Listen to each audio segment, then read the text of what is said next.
Good morning. Today on Spotlight, inside the launch of the 2025-2026 annual multi-million-dollar fundraising campaign for the United Way of Southeastern Michigan. How will it impact and support families in Macomb, Oakland, Washtenaw, and Wayne counties? We'll ask Dr. Darian Driver Hudson, the organization's president and CEO, and Liz Dorr, Ford Motor Company Chief Supply Chain Officer and co-chair of this year's campaign. And later on our Sunday morning program, Heidi Faunus will share how the Kahn Legacy Foundation is celebrating its first 5 years under her leadership. It's Sunday, November the 30th. I'm Chuck Stokes, and this is Spotlight.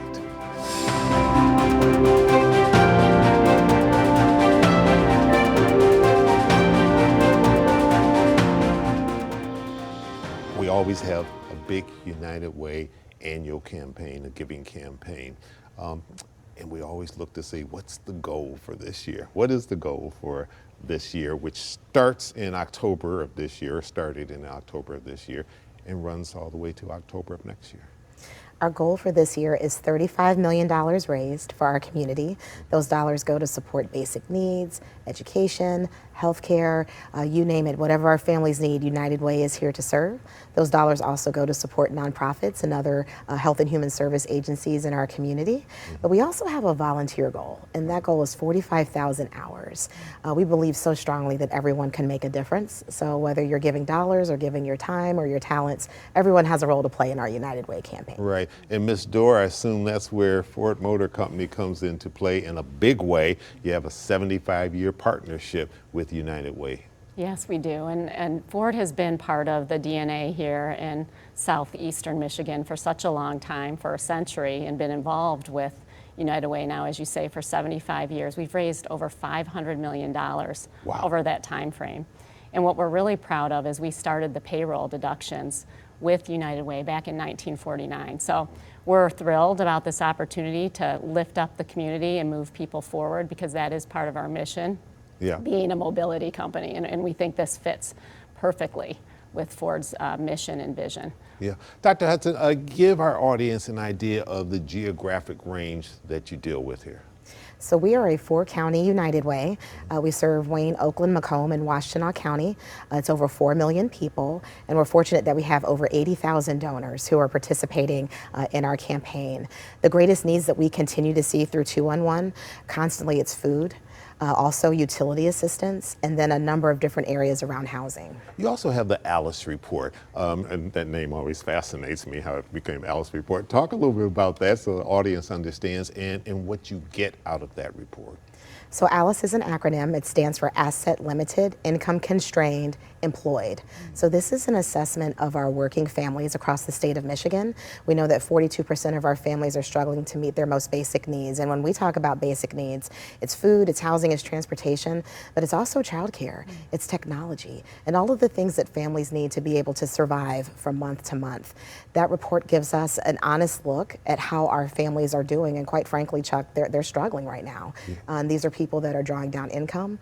They still need assistance, whether it's from government resources or even just local agencies providing support to them to make ends meet. Sure. Ms. Dorr, talk about the commitment and the investment that this makes into our community with corporations such as yours and others.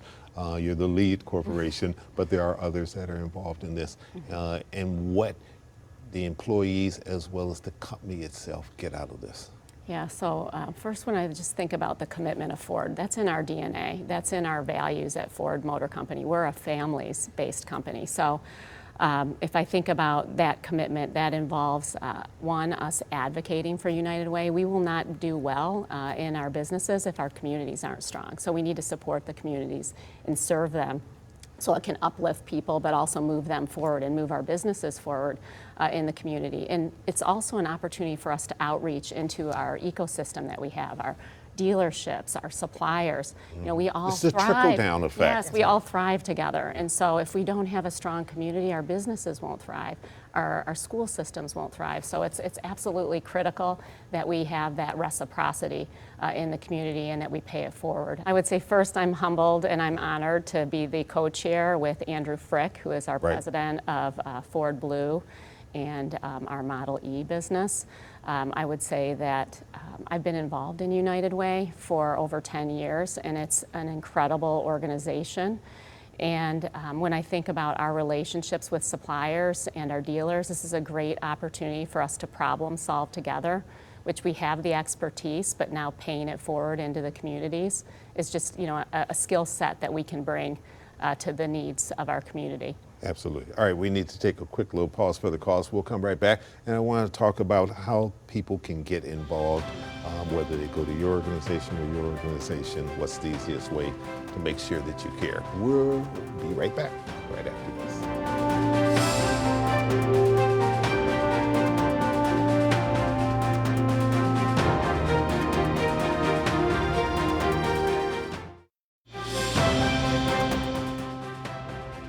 Liz Dorr, this is a year-long campaign, and trying to keep people motivated for 12 months is not the easiest thing to do. Sometimes you can get people and you say if something's only lasting 2 or 3 weeks, everybody say, oh yeah, I can get it together for that period of time. How do you keep this going so that people are as excited in April of next year as they were when the campaign kicked off in October of this year? Yeah, Chuck, that's a great question, and I think it's with partnering with United Way and creating a very creative campaign that keeps people, one, educated about the needs throughout the year of the community.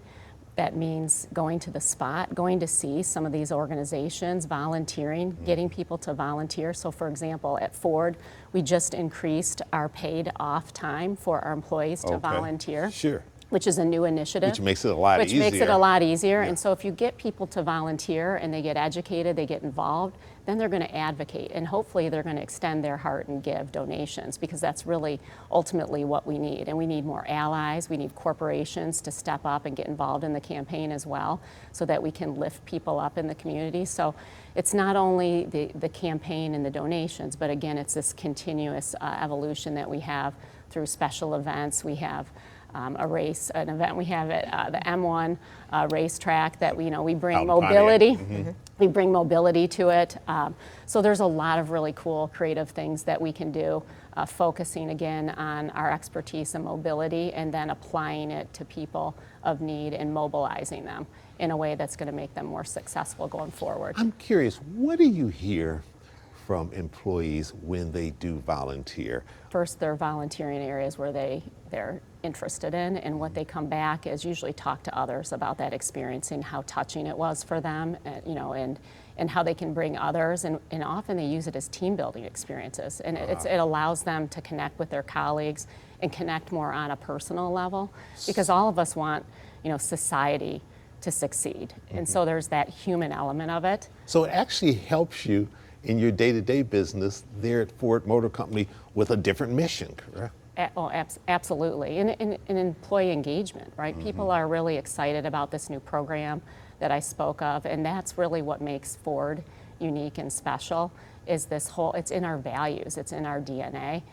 Dr. Hudson, you've been at United Way a decent bit of time now, so you've seen changes in this area as well as the campaign itself. What's the biggest change that you've seen? So I could dwell on changes, but I do want to talk about something that has been a constant, and it's the caring power in our community. Okay. So much of the change has come with, as policies change, as you mentioned, at the federal level, we start to see downsizing. We start to see those shifts in our community, companies going away, getting smaller. There are fewer people to actually participate in a number of these workplace campaigns. But the caring power is lasting. And what I believe is so special about United Way, when people are able to get involved, whether it's through volunteerism, whether it's through those donations, as Ms. Dorr was saying, it's magical. It creates a ripple effect in our community, and everyone starts to figure out, from where I sit in my community, as someone who cares, I can make a difference. I can donate dollars. I can do a food drive. I can volunteer at my child's school. I can do things to make a difference. So, as our region experiences economic hardship, it does become harder for us to raise dollars. But the caring power in this community, it's unshakable. Yeah. And it really doesn't matter where people sit, their line of work. They all find ways to get involved and to help make a difference in their community, and that's what makes this United Way continue to be strong. everyone can make a difference. And I just want to leave that with everyone as they think about what they can do as we enter the holidays. Everyone can make a difference from where you sit. Dr. Hudson, Ms. Dorr, thank you so much for coming in, sharing this valuable information. If people want to get more information, they just go to either one of your websites. Absolutely. Absolutely. Thank you so much for having us today. It's our Thank you. pleasure. And when Spotlight returns, I'll introduce you to the leader of the Albert Kahn Legacy Foundation. What has she been up to for the last 5 years? We'll be right back.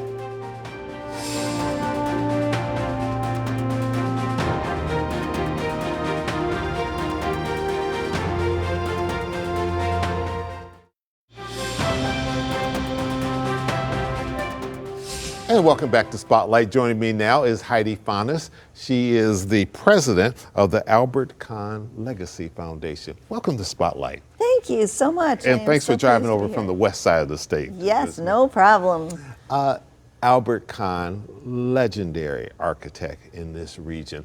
But for somebody who maybe just recently got here, doesn't know all their Detroit history, in a nutshell, who is Albert Kahn? A good way to start, what I usually start with, he was Henry Ford's architect. So when you think about the impact that he had on the early automotive, Henry Ford was one of those companies that did a lot of projects. And so Henry Ford trusted him to build his building. Trusted him, but he wasn't the only one. That's the first assembly line building. That are some of the little teasers that we give when we describe Albert Kahn. But he did people's businesses, their factories, their homes, their businesses, their clubs, their neighborhoods. He did it all for these companies and you can walk around the Metro Detroit area and find a zillion Albert Kahn buildings, homes, etc., as well as the University of Michigan. He had a big footprint there in a lot of their early buildings. Yes. And then across the nation. Across the nation. During Albert Kahn's lifetime, he had about 25,000 projects. Wow. In comparison, Frank Lloyd Wright, who everybody knows, Right. 2,500. So, Wow, I never had heard that comparison before. It is and of course, two significant. big names, Yes. one in Wisconsin, one here in Michigan, but absolutely. Yeah, and one thing about Albert Kahn, he was a very humble man. And so, we didn't spend the time and energy promoting, how great we are, like some other, architects have done that became very famous. He didn't have the ego. He did not have the ego. Yeah. He did the right thing for the people, and he was only a 8th grade educated immigrant boy that came to Detroit, and he learned his trade, he learned his craft, he learned his passion, and he became somebody who was world famous. And so it's a great story of anybody can do anything if they're following their passion, they're doing what they're designed to do. So what's the mission of the foundation? The mission is to really tell the story, share the story of Albert Kahn and the impact he's made on the world. And it's not just him, but it's the legacy of him as an architect and the firm that he created and the stories, the projects, the impact that he made. And how do we share that story with the next generation and the next generation and tell those stories for futures? Sure.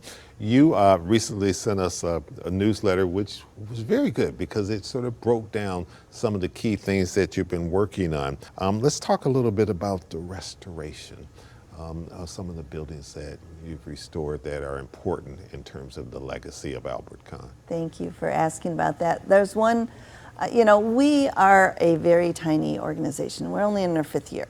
And so we're sponsored by a few sponsors, but really it's the impact of what we can do as a nonprofit to help support others for doing significant things. So one of the things that we worked with was the Fisher Building, receiving a grant and being their fiduciary. And so as the front doors are finally getting redone on the Fisher Building. They've been working on that building a while, been working but it's on a big, big building. And it is such it's one of the best examples of Albert Kahn's architecture, where he just loved the passion and all that stuff. But we partnered with those building owners to pass through grant money to the developers. Those monies need to come to a nonprofit.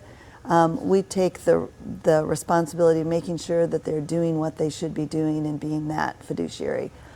So we've done that for the Fisher Building, and we're really excited about it. We've also partnered alongside other organizations. There's the two Albert's Temple Bethels, the first one downtown and the other one. And you know, sometimes it's advocating for a project, and as they're doing their fundraising, being there and saying this is a really important thing, and getting that awareness out. And sometimes it's a matter of being that resource to bring funds through to be able to make projects happen. We're going to take a break, but we'll come right back and we'll explore more about the things that you're doing with the Albert Kahn Legacy Foundation. We'll be right back. Stay with us.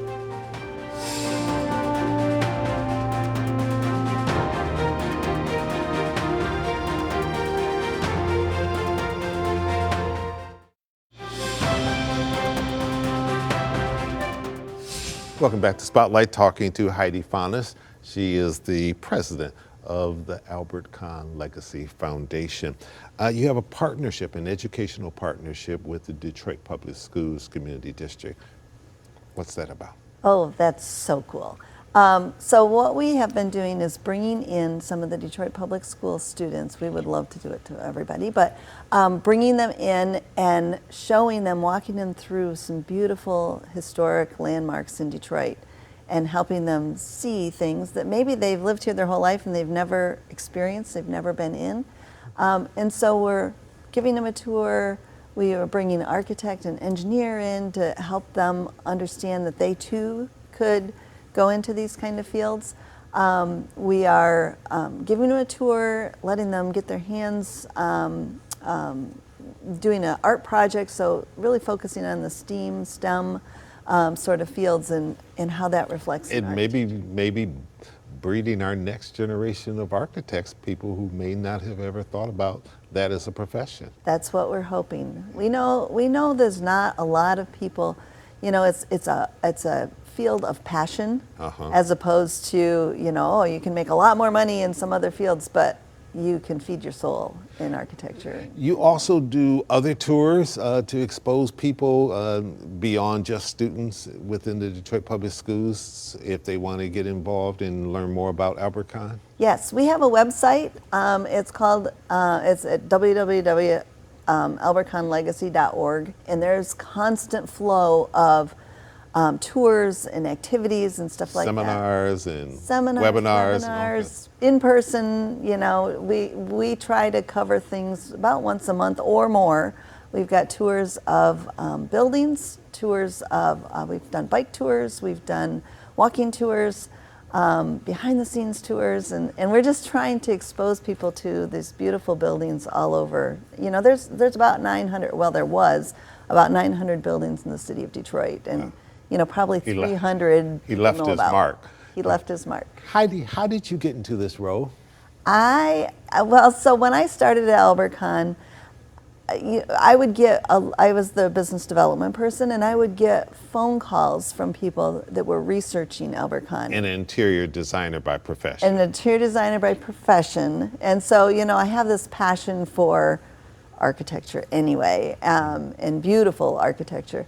And these people would call and they would ask, and Albert Kahn has 10,000 rolls of documents and drawings. And, you know, when we moved from the Albert Kahn building to the Fisher building, there was about 75,000 construction photos, plus all the marketing photos from 120 years 125 at that point, now 130 years of stuff that's just there waiting for somebody to discover. And so that's where I got excited about it. And then others came alongside me and said, you know, we love Albert Kahn, we want to, you know, honor that a little bit more. And so exhibits and pop-ups and storytelling and, you know, all of that stuff, we want to do that too. And so we're in the process of working on a online museum, and it's just in the starting stages. And you know, we once thought about a physical museum, but all of this architecture is the physical museum. We need the storytelling that goes with the architecture, and so that's what we're trying to build that out. And you know, we're going to need to do some fundraising for that, but it's such an exciting opportunity to tell those stories that everybody, no matter where they are, if they're in England or California or Florida or New York, you know, there's Albert Kahn buildings there, and they can learn the history through that website. Certainly books have been written about Albert Kahn. I think particularly the one that Detroit News writer wrote a few years back. Last name Hodges. Michael Hodges. Michael Hodges, thank you. And I think there's a new one that you're... There's a couple new ones. Not within the last year, we have one of our board members, Michael Smith, has written one about Julius Kahn and the concrete century. And Julius Kahn was a big part of Albert Kahn's firm, and you know, designing these buildings. He was a structural engineer. And then the newest one, Albert Kahn's Daylight. Albert Kahn's Daylight, okay. and that is Chris Meister's book. And there's other ones that'll be coming too. Both of those we're going to be highlighting in some of our social medias. You know, if you're looking for great Christmas gifts, you know, those books are an amazing story of things to tell. Quick final question, we only got a few seconds left. Why is it, we can't save all the buildings, but why is it important to be able to save the buildings we can, restore the buildings we can, and have this mix of old architecture with the new stuff coming up? What does that do for a city? It builds so much depth and character to a city. You know, it tells the stories when you're walking down the street. Oh, there was something happened, and it tells that deep history of who we are and how we've gotten to where we are. And I just love it when we take an old building and we repurpose it into something new. So it's like honoring that old, but really preparing us for what's next. And that's what architecture does, and good architecture should last for a long time. Well said. Heidi Panas, thank you so much for coming in, president of the Albert Kahn Legacy Foundation, and let's stay in touch. Thank you so much, absolutely. Right. Well, that's it for today. Thanks to Ms. Panas, Dr. Darian Driver Hudson, and Liz Dorr for being my guest. I'm Chuck Stokes, and we'll be back next week with more newsmakers in the spotlight. We hope you have a great day.